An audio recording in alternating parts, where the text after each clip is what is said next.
and welcome to the Uncommon Career or Daring to Succeed podcast, depending on where you're listening from. This is Juliana, and I'm here with Patricia. Hey. And today we've got a really juicy topic for you. We want to talk to you about what to do or kind of the considerations when you have a great relationship with your boss's boss. Patricia, do you want to kind of lead us in a little bit? Because I know we got into some juicy stuff before hitting Yeah. record.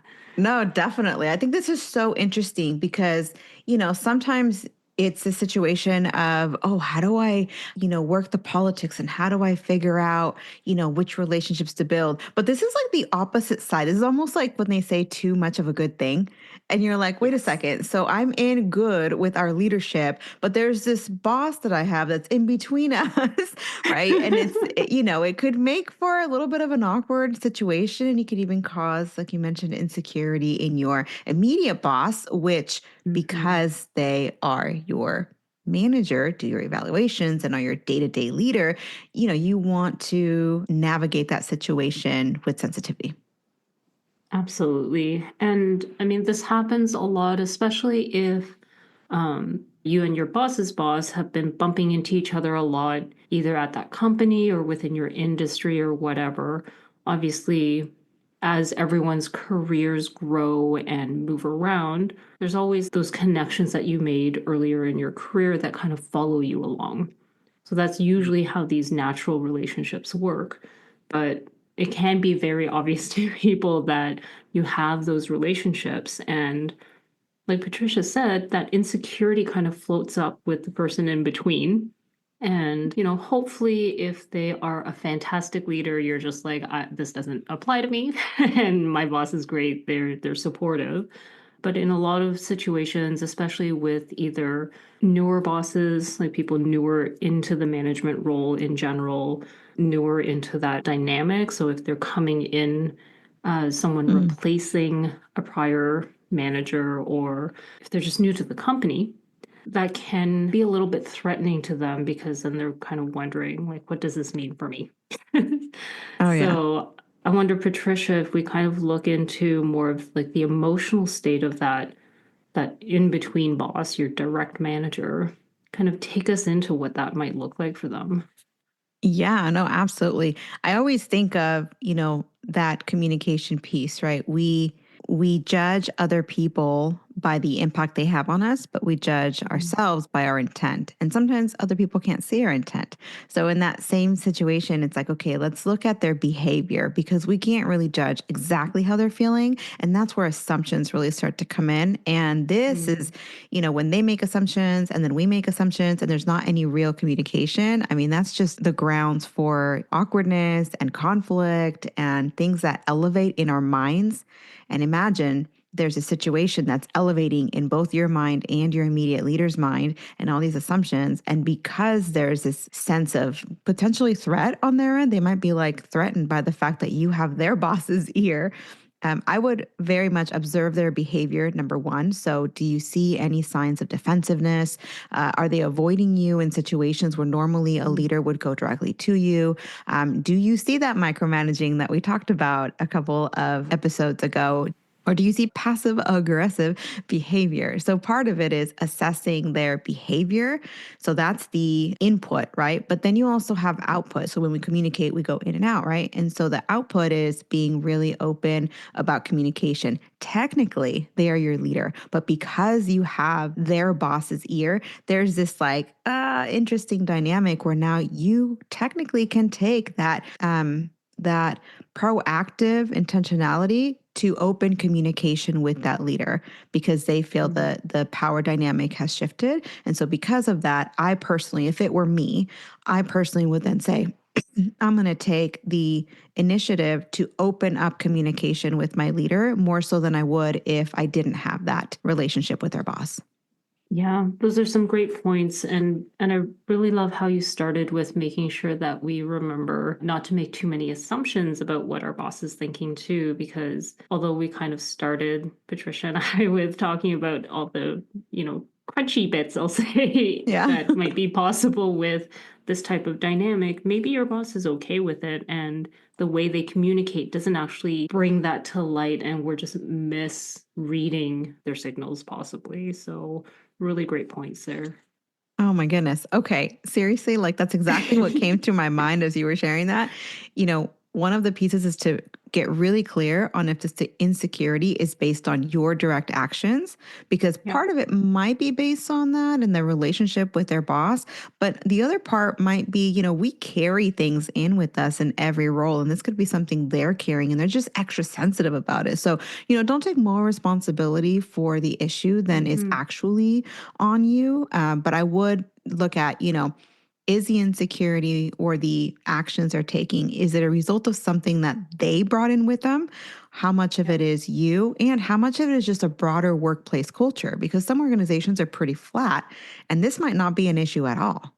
And that's a good point because I do notice these days organizations are trying to flatten out a little bit so that there's less of that hierarchical dynamic that kind of sometimes gets in the way and causes more issues than they intended. So definitely, I think trying to assess your unique situation, what's happening with that dynamic within the organization, so key. Yeah. Yeah. And, Julianne, I'm curious to hear your thoughts on like a couple of strategies or things you can do to help manage your relationship with your boss in these situations. Yeah. So I think one thing would be definitely based on the relationship you have with your boss is to see, is there an opportunity to have a very transparent conversation with them, Mm. right? If it's something you're worried about, even if they end up saying, "Oh, I'm not worried," and you still think maybe there's an inkling of they still are, at least you've taken that step to proactively say, "Hey, look, I know this might be a concern. Maybe this was a concern for my previous boss, or it's just a concern in general. I'm aware of this, and I'm going to do everything in my part to make sure that there's not favoritism." Right. At Yeah. least you've taken the opportunity to have that conversation so that later on, if something becomes an issue, it'll be like, okay, well, maybe we need to revisit this conversation Hmm. because I tried to bring it up. You said that there wasn't an issue. Let's hash this over again and see what we can do. But obviously, you're not always in a position to be quite as transparent. So maybe speaking with your boss's boss could be an option as well, right? To say, hey, look, I want to make sure that there isn't a feeling of favoritism because we have this pre existing relationship, whether it's in the level of authority I have or your direct impact on my career as my boss's boss, right? Influencing kind of from above. How do we manage that? And seeing if there's a way to kind of agree to being as objective as possible, which I know is difficult, but at least having those conversations, I think, will put it front of mind for people, and that's really all you Hmm. can do. Yeah. Yeah. And I really like how you mentioned not just strategies, for managing your relationship with your boss, but also managing your relationship with their boss. You Hmm. mentioned having an open conversation and how it sometimes isn't possible to have that open of a conversation. I mean, in marriages, sometimes it's not possible to have that open of communication, right? With like, personalities and emotions and conflict and all these things. But I think I agree with you that it's important to have conversations with them. If you can't be as direct, which would be ideal, but if you can't be as direct, maybe you don't have that relationship, you haven't built that trust, doing little things to reinforce their authority, reinforce their role, check in with them on things that maybe you would normally feel inclined to check with their boss on, but getting their input because as your leader, they also have that specific view that their boss may not be paying attention to because their boss is focused in their things. But then one thing you mentioned was like managing that relationship with your boss's boss. And I find that so wise, right? Let's be honest, like it feels good to have a relationship with the mentors and leaders who are Yeah. influential and let's be honest, who have the power to help our careers. And it can be so easy to, in public spaces, be like, hey, how are you? Like just be really friendly and showcase this favor.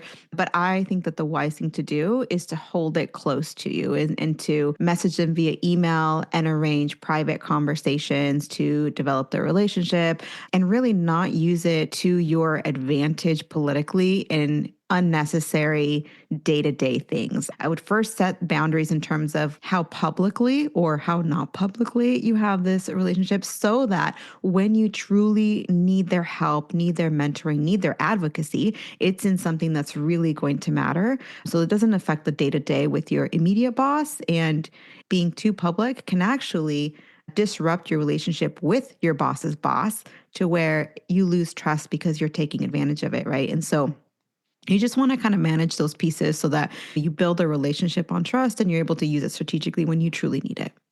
Yeah, I really love that because it's true. We are usually actively looking for these people in more senior positions who can be our advocates, who can speak on our behalf in other in rooms when we're not present. But I love that advice you gave on making sure that you're using it strategically and not for day-to-day stuff, because that can kind of dilute it where it's like, oh, well, they always just favor this person. So if you can find that right balance to maybe offset a bit of that when you agree with your boss on something and you're both in agreement with each other but disagreeing with their boss, right? Your Mhm. collective boss, that might be a good opportunity to kind of forge a partnership with your direct manager to say, okay, yeah, I'm not always in agreement with our boss. And when I Mhm. agree with you, I will wholeheartedly support you. So that an ethical and very objective way to build on that relationship with your manager, to be like, hey, I'm proving to you that I'm not going to abuse my relationship with your Mm. boss to win their favor or to kind of shove you into a corner and make you less shiny as the person in charge of this entire team. Oh, that's so wise. Essentially, what you're saying is continue to be your own person, right? And just because Totally. the boss's boss has more leverage, you don't Mhm. sell your soul to, to have this Yes. relationship, right? It reminds me of this thought of like not shrinking back in order to make your current boss feel better, but at the same Yeah. time, not going with that, so you are your own person. And the reason why you probably have the boss's ear is because they respect you and they respect the character and the work ethic and what you bring to the table. So I think it's important to remain yourself. And if that means that you agree with your boss on some points, then own that as well. Absolutely. And I think that really is kind of the crux of what both of us are saying, is that you really just have to be true to yourself and not allow that either relationship, the one with your direct manager or with your boss's boss, to get in the way of making the right decisions and doing the right things. Yeah, definitely. Definitely. Okay. So, now we've talked a little bit about the overall situation, how to recognize it, and some strategies to take to sort of avoid things escalating. But what if it does escalate? What are some strategies or responses that you think someone should take if it does start to become a problem? Yeah, it's a great question. And I actually had a client recently who had that situation where she could tell her boss was getting super uncomfortable with what was going on. So, what she did was pick out a specific scenario where he disagreed with his boss and said, okay, well, I don't really care personally what the two of you decide. So she went to her direct manager and said, look, with this situation, and I know you and your boss disagreed. What would your preference be? Because with me managing this program, I have the power to kind of decide what we do with that. So she actually not necessarily circumvented her boss's boss, but went directly to her direct manager to involve Mhm. that person to say, hey, okay, well, I personally want your opinion on this, and Mhm. kind of make that room for them to be involved in a more formal context. So that's one thing you can do. Other options might be to kind of see again if you can have that transparent conversation. Can you bring the two of them together and say, look, we're seeing some issues here. I don't want my prior relationship with this person to be an issue. What do we do here? Mhm. Yeah. Right? Yeah. Open it up for Trickier, conversation. open it up, trickier, but it's really dependent on whether you can actually have that conversation with the two of them. Yeah, I mean, especially having two people in the room can be kind of tricky, or even having individual conversations with each person to kind of figure that piece out. I've had clients and colleagues who their boss has become hostile, has started to withhold information, or have started to purposely, intentionally, and obviously block opportunities or bring in HR. So those kind of like pushing you out kind of thing. And part of it is having that private one on one conversation and just being like, hey, I sense that something's going on. And if you know already that that might be an issue before you have a conversation that begins with conflict, hey, what's going on? How come this? How come that? You can start by, like we said earlier, reinforcing their role, reinforcing their authority, building trust, building a relationship, and easing your way into that conversation. But then the other part too that could be helpful is as you're having these conversations is remember to always bring back the common ground because you both work on the same team in the same organization. You have the same mission, you have the same goals, and your success is their success and vice versa. And so kind of bringing that back to the forefront before you even start that conversation and then leading into that conversation, I think could be really, really helpful. Yeah, I love that idea of trying to find that common ground because honestly, and I know we've talked a lot about toxic bosses and things like that in some of our recent episodes, but goes back to some of what we've talked about in those episodes where sometimes that toxicity is something that you personally cannot solve, Hmm. right? There's a certain point where you have to decide, is this a solvable conflict or Yeah. is it a conflict that you simply need to get out of? And if you've done all the things that are reasonable to kind of find that common ground, try to involve your direct manager as much as possible to make sure that they know that you're not trying to abuse your prior relationship. And if they're still blocking your career and withholding information and doing other unethical things, that might be something that you really have to think about in terms of your long-term career and continuing to work for this person. Oh yeah. Yeah. I mean, that is the point at which you reach out to their boss and you don't Mhm. say, hey, your direct report is giving me some problems here. But it's more of a conversation of, I really wanted to grow in X area and I was curious. I saw something in this department, or I'm curious if you've got something up the pipeline. I would love to just develop some new skills and how can we work together on that? Um, so yeah, I mean, from recognizing if you have a situation, how to mitigate the situation, how to determine if it's becoming a real issue, right? Or if it's just your boss or just the environment, or if it truly is something that your relationship with their boss is impacting, right? And then we also talked about what happens when it's escalating. So as we kind of get to the end of this episode, Juliana, what would be your final thoughts on this situation, this tricky situation? Tricky but Yeah. beneficial. Tricky but beneficial. So I think the key to all of it is really making sure that you are doing your personal best to be ethical about the entire situation.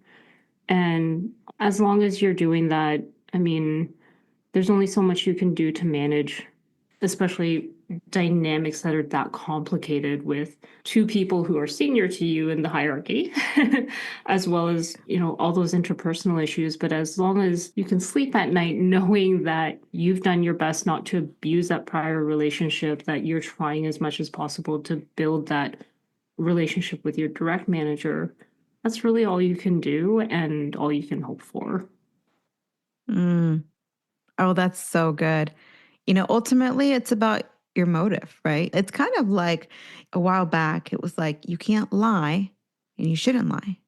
And it's not just because it's good and bad, but it's also because if you lie, then you have to keep that snowball going to keep your lie from being found out. And that's just so exhausting. And it's the same thing. If your motive is in the wrong place, then you either are going to be acting or forcing something that's not genuine. And now you've got to recreate this everywhere you go. And this is essentially lying, right? So you have to figure out like, where's your motive? Get that in the right place, and the rest of the pieces will fall into place in a way that, like you said, you can sleep at night because your motives are right and therefore your actions and your behaviors are right as well. I love that. Yeah, it was So, good. It was good.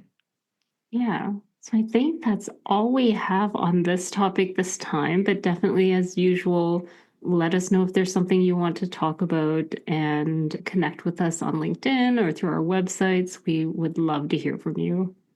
Absolutely. Thank you all for joining us. We look forward to seeing you on the next one. Bye.